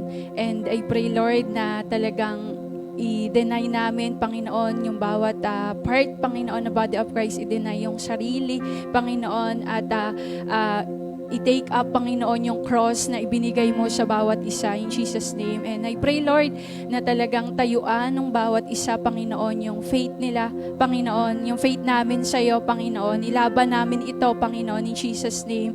At ano man yung ginagawa ng kaaway, Panginoon, upang hadlangan, upang mawala sa calling, Panginoon, upang mag-backslide, Panginoon, yung mga part, Panginoon, ng body of Christ, we rebuke it in Jesus' name. Hallelujah. Patuloy, Panginoon, na nilalapit namin na hindi magtatagumpay yung kaaway. In Jesus' name, patuloy na lalaban, Panginoon, yung bawat isa sa calling, Panginoon, sa talents na binigay mo sa bawat isa. At gayon din, Panginoon, we pray ng fruitfulness, Panginoon, sa bawat isa in Jesus' name. Hallelujah. At lalo-lalo na maging obedient, Panginoon, yung bawat leaders, pastors, Panginoon, yung fivefold ministry, Panginoon, patuloy na isik palagi, everyday, yung presence mo, Panginoon, talagang alat kami ng time, Panginoon, especially sa prayer and fasting, Panginoon, in Jesus' name. Hallelujah. Hallelujah. At gayon din, Panginoon, nilalapit namin sa iyo yung church goals, Panginoon, ng ROA for this year in 2026, Panginoon. Gayon din sa buwan na ito, Panginoon. Dalangin namin, Lord, na patuloy na maging obedient, Panginoon, yung bawat isa sa pagpe-pledge, Panginoon, sa lahat, Panginoon. Ito'y hangad namin, Panginoon, yung goal ng bawat isa na magkaroon ng sariling church, Panginoon, yung ROA in Jesus' name, na kung saan patuloy na makakapagbigay ng kapurihan sa iyo, Panginoon, kung saan maraming kaluluwa, Panginoon, ang masasalba, Panginoon, makakakilala sa iyo. In Jesus' name, dalangin ko din, Panginoon, yung darating, Panginoon, ng mga youth services, Panginoon, for the church. I pray, Lord, na maraming mawin na mga kabataan, Panginoon, mahango sila, Panginoon, sa mga makamundong bagay. In Jesus' name, hallelujah. We pray, Lord, na yung mga generation na to, Panginoon, masasalba sila, makakakilala sila sa iyo, Panginoon, in Jesus' name, hallelujah. At patuloy, Lord, na nilalapit namin sa iyo, Panginoon, na sa pamamagitan ng iyong salita, Panginoon, amin pong hinihiling, sabi mo sa Salmo 27 verse 7, Panginoon, isang bagay lamang ang aming hinihiling sa oras na to, Panginoon, at tanging ninanais namin na kami ay patuloy, Lord, na manirahan sa iyong templo, Panginoon, habang kami ay nabubuhay, upang patuloy naming naisin, Panginoon, pagmasdan ng kadakilaan mo, at hinihiling namin, Panginoon, yung patnubay mo sa bawat isa for the goal, Panginoon, for the body of Christ, in Jesus' name, na mahihirap, Panginoon, naniniwala kami na mahihirapan kami, pero naniniwala kami na kaya namin ito mapagtagumpayan dahil ikaw, Panginoong Jesus, ang siyang unang nagtagumpay at siyang magpapalakas sa amin. We welcome you, Holy Spirit. Patuloy ikaw ang siyang magpalakas sa bawat isa, Panginoon, at makita namin yung malinaw, Panginoon, na goal and vision na binigay mo sa amin habang kami lumalakad sa mundong ito. Patuloy, Lord, naselyuhan mo po nawa ng iyong banal na dugo ang aming panalangin, at palagi ang kalooban mo ang maghari sa amin. Ito po ang aming dalangin sa pangalan ni Jesus. Amen. Manatili lamang tayo sa presensya ng Panginoon at patuloy din po nating ipanalangin ang ating next month personal and ministry agendas. Muli tinatawagan po natin si PASM upang pangunahan po tayo sa panalangin. Hallelujah, Lord. Salamat, Lord, sa opportunity na manalangin bilang isang iglesia, na kami nagkakaisa, Panginoon, na dumudulog sa iyong harapan sa oras na ito. Lord God, salamat na we can set this year right, Panginoon, dahil inuna ka namin, Panginoon. Sabi mo nga sa Matthew 6:33, if we seek you first, Lord God, and all your if you seek your kingdom first, Lord God, hallelujah, all these things will be added unto us. We claim all these things because we put you first today, oh God. Hallelujah. And right now, we pray for the whole January, Panginoon. Hallelujah. Masimulan talaga namin ng tama, Panginoon. Even yung mga New Year's resolution ng bawat isa, yung mga gusto pong baguhin ng bawat isa, Panginoon, makapagsimula ng tama, Panginoon. Kung meron mang mag-fail along the way, Panginoon, we pray na bumalik agad, Panginoon, hindi magtuloy-tuloy. Yung mga nagdesisyon na maging banal, yung mga nagdesisyon na maglingkod, yung mga nagdesisyong mabuhay para sa'yo, yung mga nagdesisyong isuko yung buhay sa'yo, Panginoon. We pray for everyone, Panginoon, na maging strong, O God, na malakaran ito, mapili ka lagi araw-araw, Panginoon, madeny ang sarili araw-araw, Panginoon, upang ikaw ang mabuhay sa bawat isa. I also pray, Lord, sa lahat ng mga ama, mga ina, Panginoon, na mag-set ng good example, Panginoon, sa taon na ito, Lord God, na makita po ng bawat isa yung aming mga sarili bago manisin ng ibang tao, Panginoon. At ito po, Lord God, yung maging humble, Panginoon, yung mga parents, Lord God, at mabago kung ano man yung tinuturo mo sa amin para ito ay mag-flow sa family, Panginoon, in the name of Jesus, oh God. We also pray for every leaders, Panginoon, na ito, Panginoon, ay ma-reflect sa amin kung ano yung gusto mong makita sa bawat members, Panginoon. Mauna po sa aming mga leaders, Panginoon, yung pagbabago in the name of Jesus. Salamat, Lord. We pray for consistency. Madaling mag-desire, pero yung commitment, yung consistency mahirap. But through you, oh God, kaya po namin ito, Lord God. We ask yung pagsama mo, yung power mo, Panginoon. Hallelujah. Salamat, Lord, that every day of this month, Panginoon, every hour, Lord, maging sensitive kami sa leading mo, Holy Spirit. Lagi ka naming marinig, makonvict kami, magpa-convict kami, Panginoon. Hallelujah. At dalhin niyo po kami sa mga tao na nais mong ma-share namin, mga taong gusto mong madala, Lord, sa kaligtasan, Lord God, and give us boldness to witness to them, Panginoon, na maging matapang kami, Lord God, na maipahayag yung kalooban mo sa kanila, yung mga salita, lalo na po yung mabuting balita, oh God. Salamat, Lord. And Lord, we also pray sa mga upcoming events, Lord, ngayong taong ito. We pray for teens aligned, pre-teens, yung mga kabataan, Panginoon.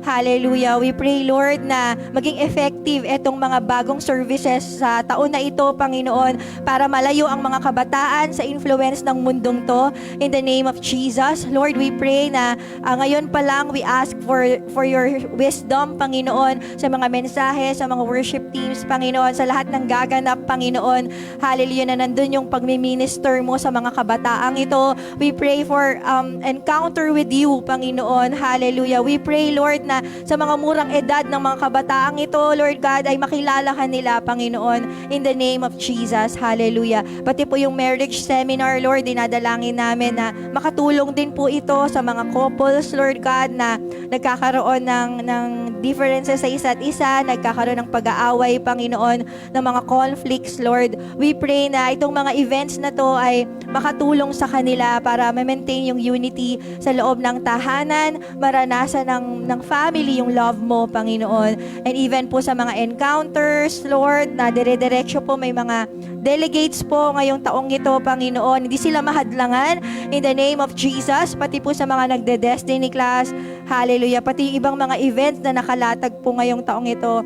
Lord, we pray for them. Ngayon pa lang, Lord, sa launching, Lord God, hallelujah, ng bagong name ng church, sa anniversary, Panginoon. Lahat ng ito, nilalapit po namin sa inyo, Lord God. Hallelujah. Nalakipan niyo po ito ng inyong presensya, Panginoon, ng anointing niyo, Panginoon. And let your will be done, Lord, sa mga events na ito. Salamat, Panginoon. At lahat ng aming mga ni-request, even yung mga curses po na galing sa kaaway, Lord, we rebuke them. Ano man yung mga nakalatag na plano ng kaaway sa taon na ito, sa buhay ng bawat isa, sa month na ito, Lord, we rebuke them in the name of Jesus, Lord. Hindi ito mag-take effect sa buhay ng bawat isa, Panginoon, dahil ang bawat isa ay walang magiging butas ang kaaway in the name of Jesus. Malalakaran po namin yung repentant life, Panginoon, malalakaran namin yung holy life, O God. Hallelujah. Salamat po, Panginoon. Thank you, Jesus, Lord. Nahaharapin namin ang buwan na ito, ang taon na ito ng may faith, Lord, na walang takot, Lord God, na confident, Lord God, dahil ginaganap mo na po ang aming mga pinanalangin. Salamat po, Panginoon. Ito po ang aming dalangin sa pangalan ni Jesus. Amen.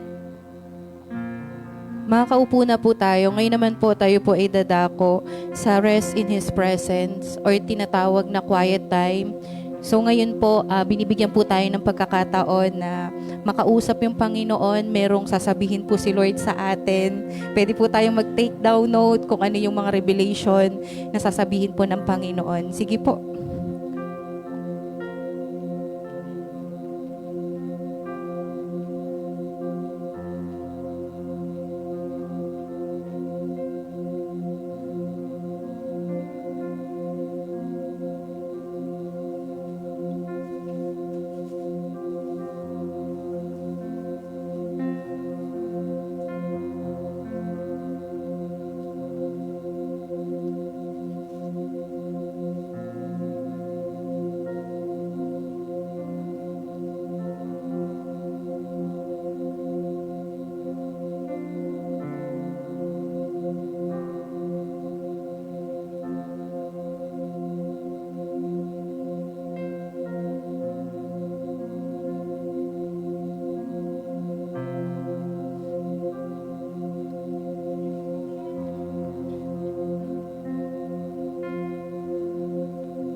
kung nabitin po tayo, maaari po nating ituloy po sa ating mga bahay. Ayan, for sure, merong mga sinabi si Lord sa atin. At yung mga sinabi po sa atin ng Panginoon, panghawakan po natin. Kasi yan yung magiging abala natin ngayong 2026. Amen po. Ayan, so ngayon naman po, tayo po ay dadako sa isa sa testimonies para sa ating nakaraang encounter. Ayan, so tawagin na po natin si Sister Jenny Lynn Talukod para po sa ating testimony.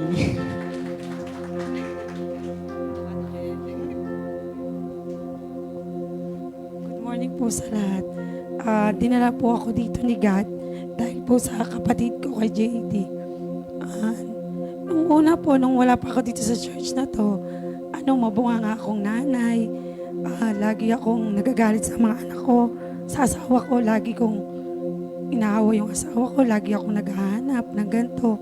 Tapos lagi ko siyang, basta magulo yung pamilya namin kasi ganun nga akong nanay. Magmula nung nagsimba na ako sa church na to, parang lagi na akong nagkaroon na ng liwanag yung bahay namin. Kasi hindi na ako ganun sa mga anak ko. Sa asawa ko kahit na anong pagkukulang niya, pagkakamali niya, lagi ko na siyang naiintindihan. Kasi meron na akong Diyos sa puso ko at sa isip ko. Yun lang po, maraming salamat. Yun lang yung nilit sa akin ni God. Thank you. Ayan, amen po, Ate Jen. So sa madaling salita, number 1 na binago ng Panginoon sa kanya yung character niya. Nagkaroon siya ng kagaya ng puso ng ating Panginoong Jesus na marunong makaunawa. Amen? Ayan. So ngayon naman po, tayo po ay dadako na sa ating tithes and offering. Ayan. So tawagin na po natin si Sister Catherine Torres.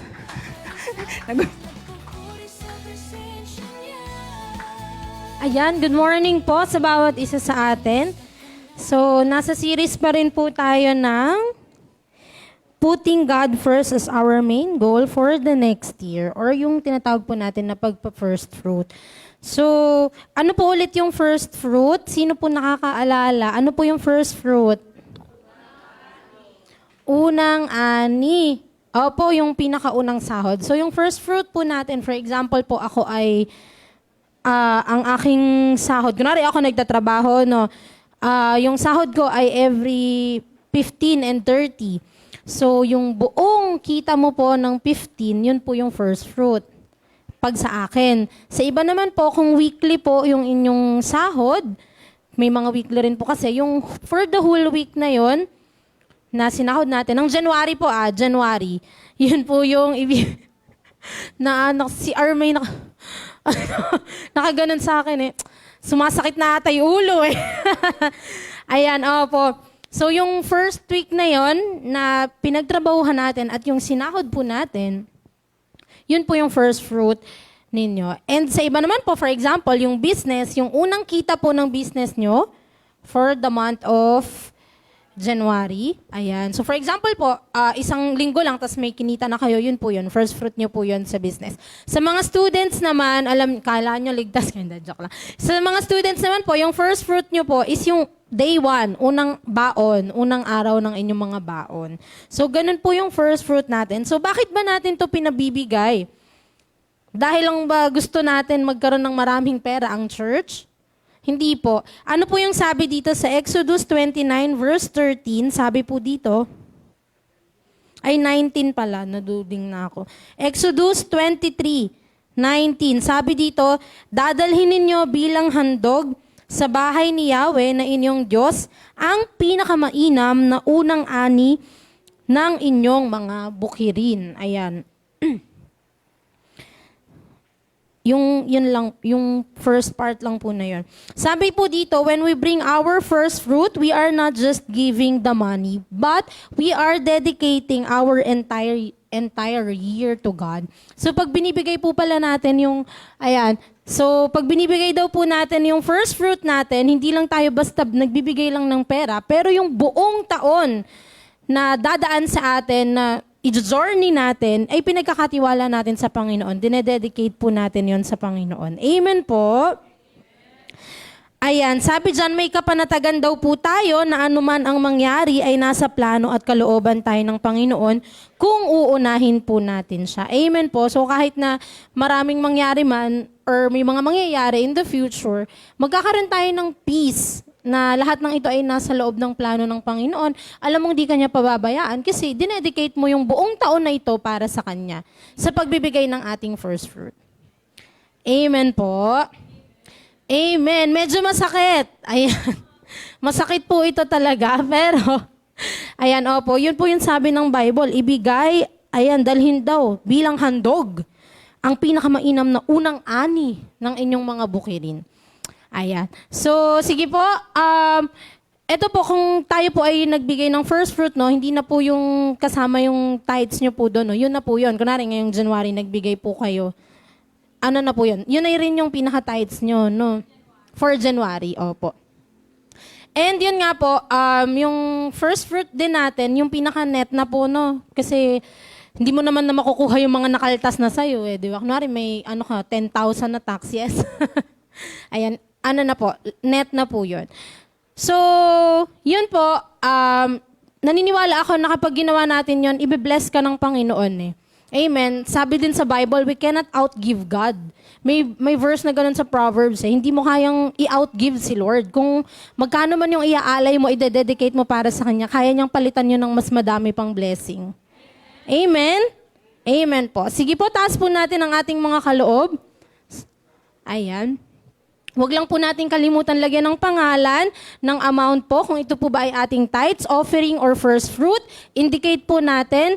At pwede rin po tayong manghingi ng mga prayer requests sa back po nung maliit na papel. Pwede nyo pong isulat doon yung inyong mga prayer request.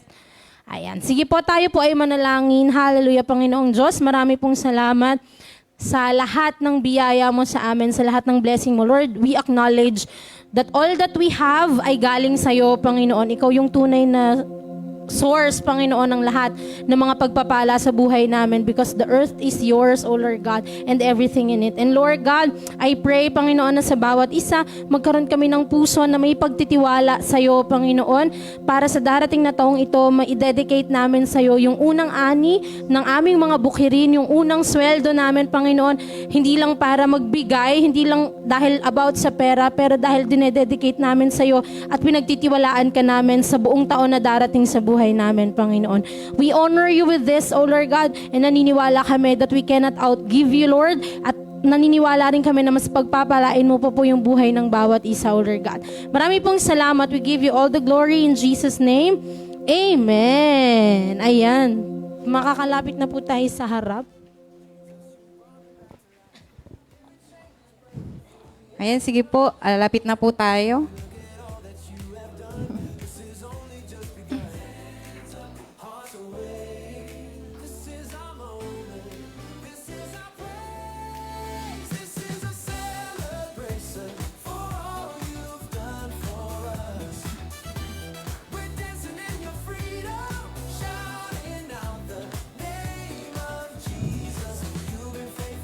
Ayan, kung okay na po ang lahat, tayo naman po ay magpuproceed para po sa ating mga announcement. Pero bago po yun, parang mayroon ako natatanaw na bago po nating kasama sa umaga pong ito.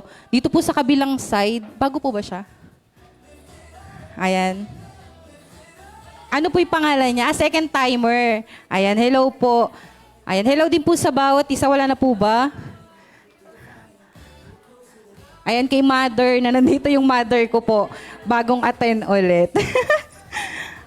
Ayan. At syempre, hello din po sa mga consistent na nakakasama natin every Sunday. Amen? At hello din po sa mga nasa online din po natin. Salamat po sa pag-share ng ating live. Amen po. Ayan, so ngayon po tayo po ay dumako na sa ating announcement. So para po sa ating regular service, so hindi pa din naman siya nagbabago. So dalawa pa din yung ating service kada Sunday. Ang ating first service po ay 7:30 a.m. to 10 o'clock. Ayan. Or 9:30. Ayan. Sa ating second service naman po natin, ito po ay 10 o'clock a.m. to 12 o'clock noon. At dito din po ang ating Sunday School. At dito rin po tayo naka-live sa ating FB. Amen. So, Meron din po tayong Disciples Night service every Wednesday, 6 o'clock p.m. Next po, Day Watch House Prayer Meeting, Monday to Sunday, 6 o'clock p.m. Ayan, meron pong naka-assign sa kada barangay para po manalangin para sa ating bansa, sa lahat ng mga nangangailangan po ng panalangin. Next po, Rowa Journey para po sa ating Balasik Lesson, Life Class, Encounter God Retreat, Destiny Class. So ito po yung journey na nilalakaran po ng ating church. Pakitingnan nyo na lang kung nasa na po kayo. Hindi tayo lumalakad ng wala, meron. Amen? So next naman po natin, ayan, ang ating pong Destiny Class schedule. So mamaya na po mag-i-start ang Destiny Class ng Ignited. Amen. Ayan. Next naman po natin, ano po yung next natin sa ating mga ROA ministry? Sa mga wala pa pong kinabibilangan na ministry, ayan, maaari po tayo mag-join sa ministry kung anong talent meron ka. Maaari tayong makipag-ugnayan sa ating mga head. So hindi ko na po siya babanggitin.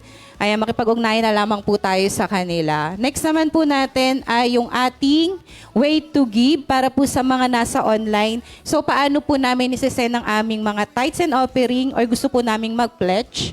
So, pwede po nating i-scan itong QR code para po makapag-send po tayo ng ating tithes and offering. So, take note, paki-screenshot para alam po ng finance kung kanino po galing yung tithes and offering pong yun. Amen. So, next naman po natin ang ating ROA Online Community. Just scan the QR code, ROA Online Community Group. At kung nais po nating maging part ng ROA Online Community, maaari din po tayong mag-fill up ng ROA Online form. Ayan. Para naman po sa ating ROA Pledge, ayan, maraming salamat. So, this 2026, ayan, so another commitment. Amen. Naniniwala po tayo na maliit man ito, malaki, may patutunguhan, magkakaroon tayo ng sariling atin. Sariling lupa na mapagtatayuan ng sarili nating iglesia. Amen po. Ayan, next naman po natin is follow us on socials sa ating pong FB, Instagram, YouTube, at TikTok. So kung di pa po tayo nakapollow, tayo po ay mag-follow na. At kung tayo naman ay nakapollow, paki-support naman po. Like, share, and comment. Amen? Amen. So kung wala na po, tawagin na po muli natin ang ating head pastor, Pas M, para po sa ating benediction. Amen! Ayan, handa na ba tayong mag-set our year right? Amen. Sinong mga nilid ni Lord mag-fast?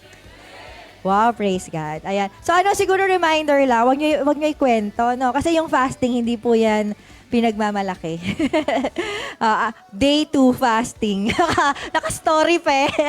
Hindi po gano'n. Nakalagay sa Matthew 6, pag nagpa-fast tayo, yung reward natin is public kung patago tayo nagpa-fasting. Amen? Amen. Pakisabi sa katabi, wag ipagkalat.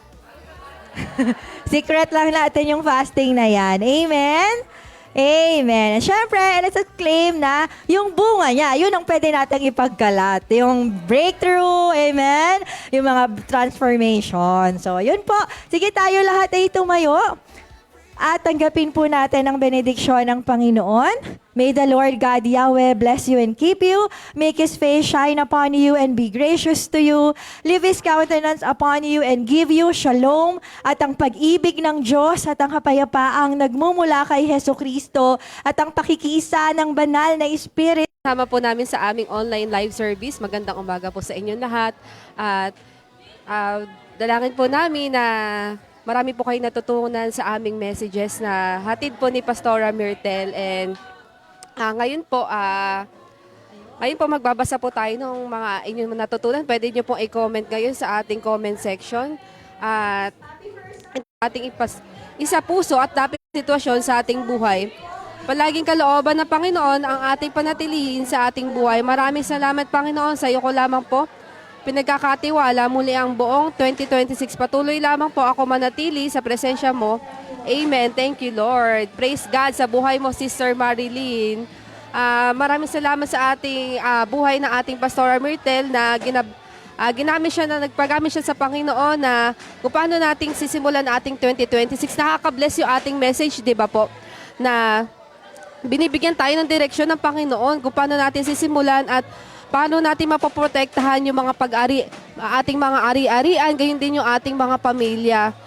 So, sana kayo din po ay na-bless sa ating message and pwede nyo po itong i-share sa ating comment section para ma-encourage po yung bawat isa na sumunod po sa kalooban ng ating Panginoon.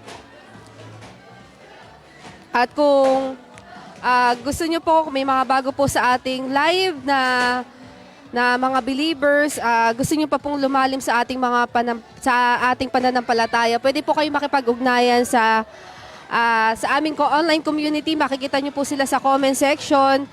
I-reach out po nila kayo at we pray na kung magkaroon po kayo ng time, pwede po kayo pumunta sa aming physical. Yun na ba? Parang wala na. Lamang po, shalom.